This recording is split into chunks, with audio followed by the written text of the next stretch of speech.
Everyone hits a bump in the road. What do you do with it? Be inspired as we explore the ways people experience, navigate, and manage the ups and downs and twists and turns in this road trip called life. Welcome to another episode of Bump in the Road. The basic podcast is always free. We also have a premium subscription called Bump 2 that lets you listen in on extended behind-the-scenes conversations with our guests. Check it out at www.bumpintheroad.us. Bill Aron is a photographer and a natural storyteller. His talents combine in his book, New Beginnings, The Triumphs of 120 Cancer Survivors. In this podcast, we share stories from his book, we explore the themes of his interviews, and talk about finding peace with life, death, and cancer. Bill, welcome to Bump in the Road. If you would, tell a little bit about your story. Thank you, Pat. I appreciate being here. When I was diagnosed with cancer, I was overcome by emotions that I found were very common to people just at their diagnosis. And that was a sense of loneliness. You know, you're not the only person with cancer, but you feel incredibly lonely and separate from the rest of humanity, even within the family. I attended but I was with a bunch of friends sometime later, still feeling like this. And there were 5 of us. One person was a cancer survivor. Two others were dealing with the diagnosis, but I still felt so lonely. It was the worst I had ever felt in my life. And then I went through treatment, surgery, and about a year later, the cancer returned. And at that point, according to the literature, if you fail your first treatment on prostate cancer, the cancer goes systemic and you'll have to live with it for the rest of your life, however long or short that may be. And that hit me worse. So at that point, I went to a support group and I began talking to other people. And people began saying, cancer is the best thing that ever happened to me. And I thought, the best thing? This is the worst thing that ever happened to me. But I found not everybody, but a number of people were saying that. And at that point, I read Susan Sontag's book about how people diagnosed with a serious illness like cancer or HIV, it's like they're transported to another country with its own language, its own time frame, and its own social and normative structures, separate from the land of healthy people. And I spoke with a Rabbi Ed Feinstein out in Los Angeles here, who is a dear friend and a very articulate person. And he talked to me about the way back from this horrible feeling of separation. And if I would, I'd like to quote him. He profoundly, I think, separated healing, the way back, from cure. He said, the way of healing is to balance the loss and fear and rage with a sense of gratitude. When they balance, we are whole, whether or not we are cured. And so that deeply affected me. And I began speaking to other survivors to find out their experience. And then I decided, since I'm a photographer and I work by projects, I don't just go out and photograph day to day on the street. I decided to make this a project, and I interviewed people. I have a background in sociology. And so I interviewed people about their experiences and managed to assemble 120, well, more, but for the book, 120 cancer survivors and their families. And they all became my teachers. Every single one of them managed to articulate to me exactly what I was feeling in much more, how should I say, in much wealthier terminology than I had been able to come up with, and they really helped me to learn how to move forward from this disease. The transition from loss, fear, and rage, wow, that really sums it up so well, to taking on this project. What was that like? Well, I thought in the beginning, I had only spoken to people in my support group, and I thought people aren't going to want to speak to this stranger. But I decided to make a go of it, and I went online and I found a support group for people under 40 who were diagnosed with cancer. So I wrote to a couple people who I thought might be approachable from their posts, and also who were close by because I wanted to photograph them. And to my surprise, they all said, "We'd love to be part of your project." And that was another universal I found. People were interested in spreading the word about what they had gone through, so other people would have a sense that they were not alone. One of the things you mentioned with cancer, with AIDS, that people move into a unique world. I think you quoted from Susan Sontag's book.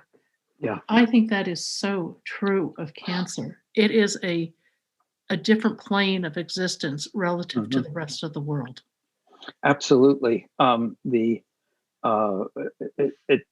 I think that's where the sense of loneliness comes. You haven't yet learned the language of the new place, the land of the sick, so to speak, and you're sort of stuck in limbo.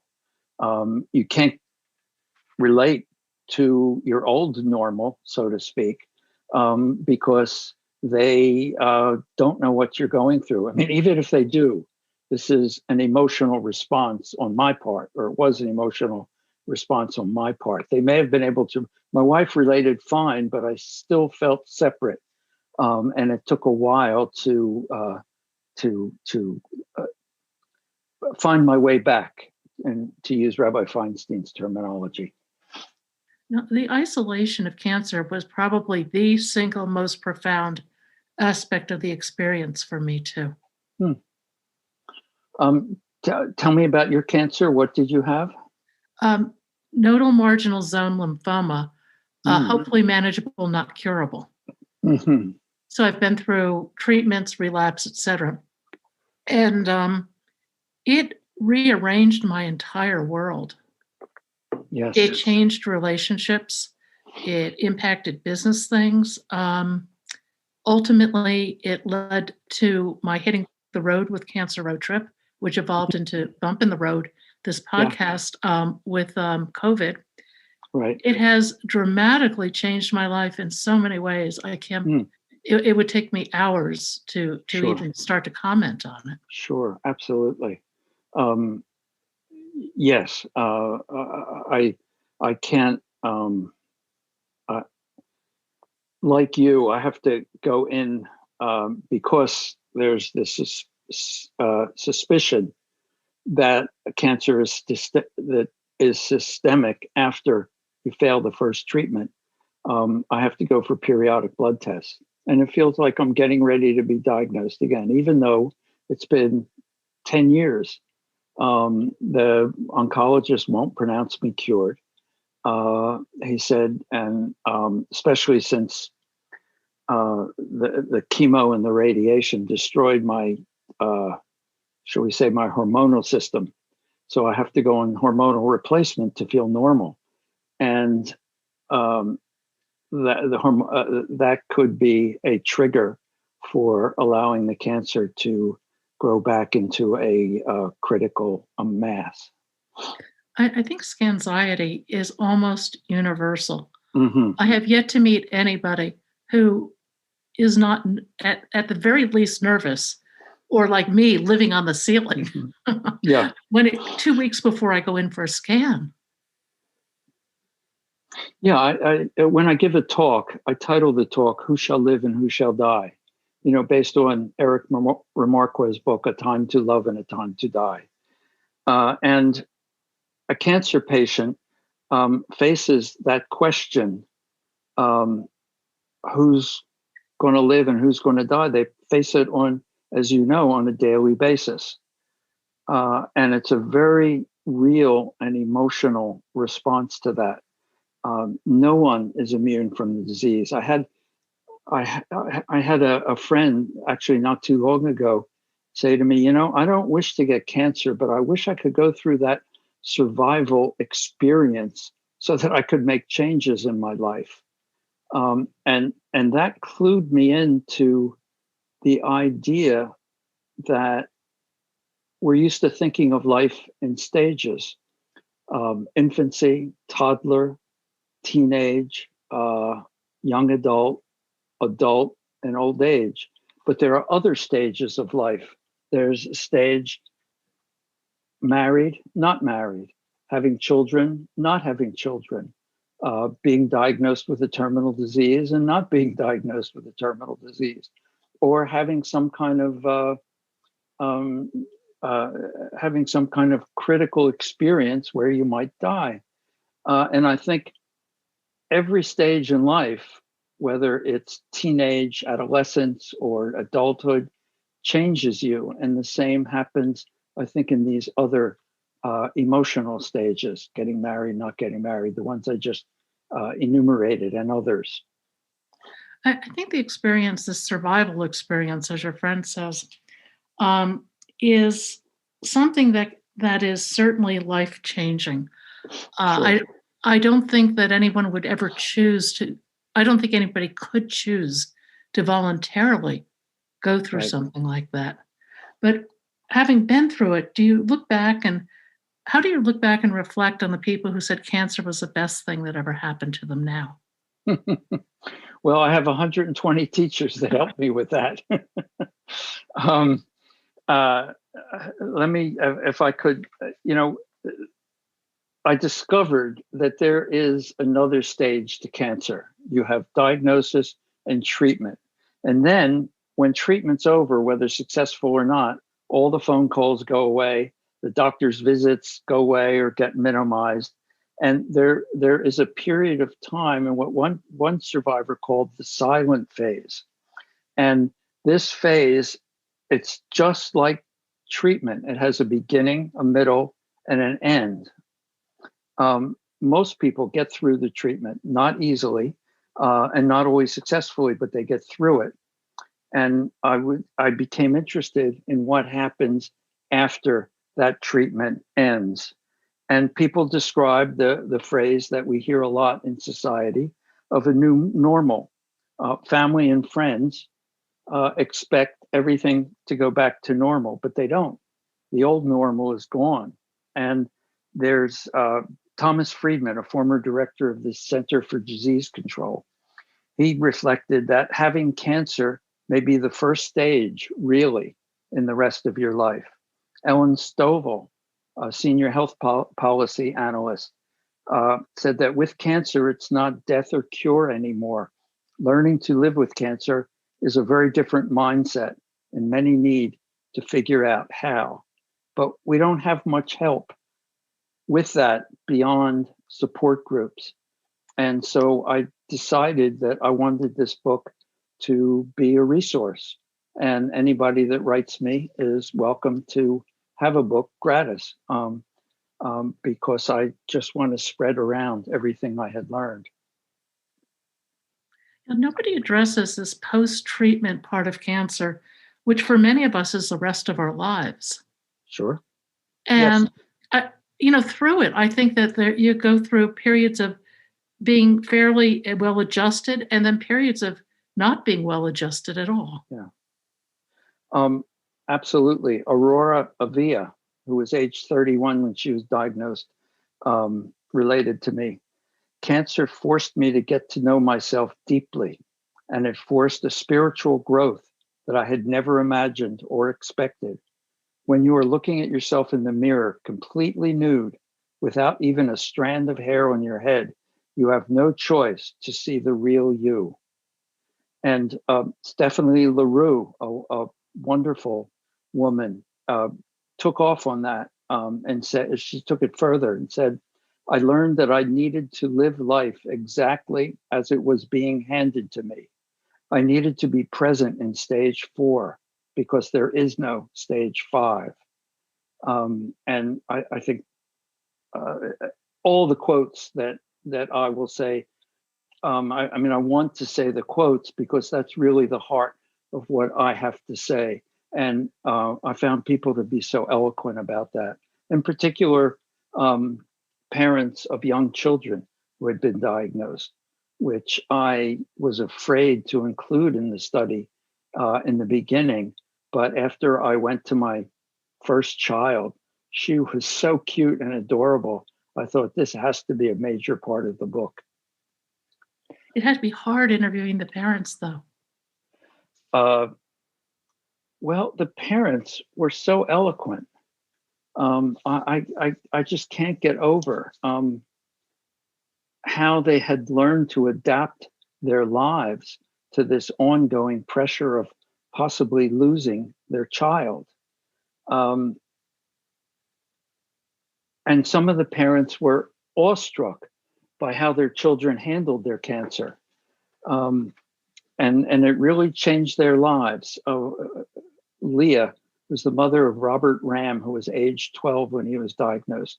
It was bone cancer, and he lost his foot and has a prosthetic leg. Says he proves to all of us that you can always make the best of anything. We quickly realized how precious life is. We could have lost one of our children. So now we tell them all to live every day fully because you never know what tomorrow might bring. We don't look back. We only look forward. And Robert is, he's a rock star in the neighborhood. He goes out and he plays with the little kids. And when they stare at his leg, he invites them over and says, come on, touch it. It won't hurt you. And one kid came over to him once and made like he was going to pinch it. And Robert said, ow! And he jumped up and everybody laughed. And he sometimes will go out with the kids and he'll put Band-Aids all over his leg. So, I mean, people are amazing. They have such depth. And when it's called upon, they really come out. If I could read one more mother. This is of a child who was diagnosed at age 15 months. Life is about moments. We have started to live day by day, hour by hour, and sometimes second by second. And when you sit there with those seconds seemingly so long, you realize how many of them you have. We have the luxury of seeing so many little gifts that other people don't see. The smell of my daughter's hair in the morning is one such gift. My favorite daily gift is getting to snuggle in the morning. There is a constant reminder that she's borrowed. She's not ours. And some people became deeply religious where they had no religion in their lives. Another parent, both parents of a preteen who had been diagnosed, said that they came to visit him in the hospital one day and he asked to be taken to the chapel.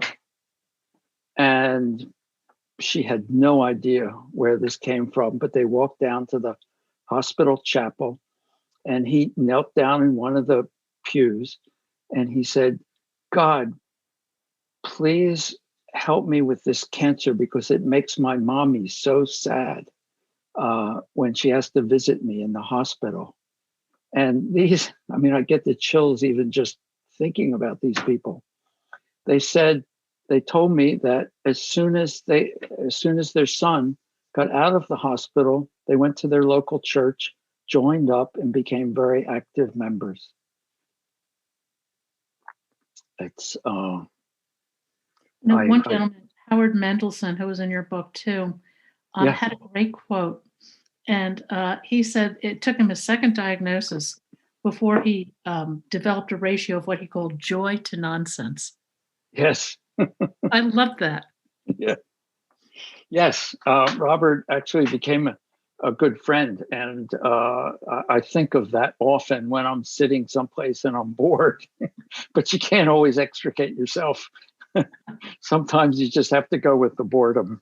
There are a fair number of people under 40 in your book. Yes, Was that intentional? very intentional. That's a good point. When we learn of someone who's old who gets cancer, we feel sad if we know them, and we feel sorry for them, and we support them the best we can.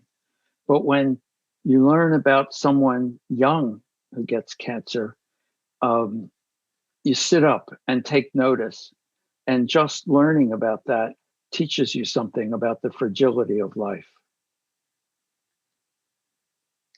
There's some other themes too that come up in your book. Some of the themes I think are joy, certainly, gratitude, simplicity. I think those are all really good points.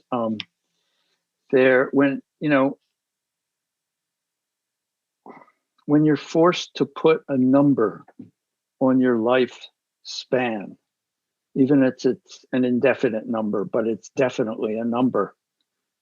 It's not sometime in the future anymore. It reduces life to the basic denominator. Tiffany said, "Cancer gave me a new lease on life. I would never wish cancer on anyone, and it will probably always be the hardest thing I'll ever have to go through, but it made me alive in my faith.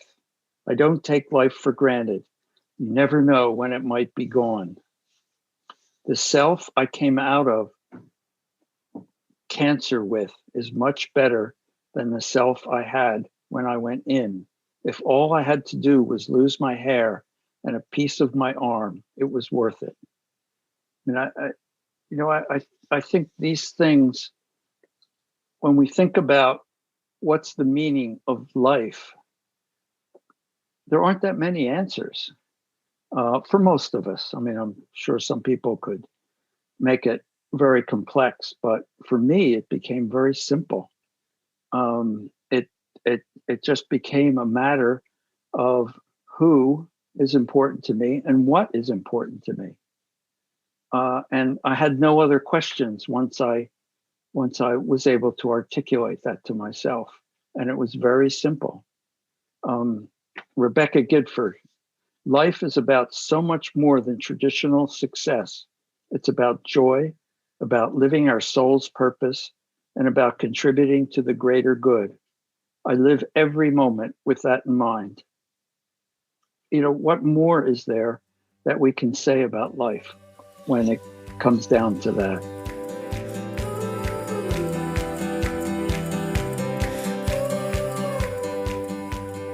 Thank you for joining us today.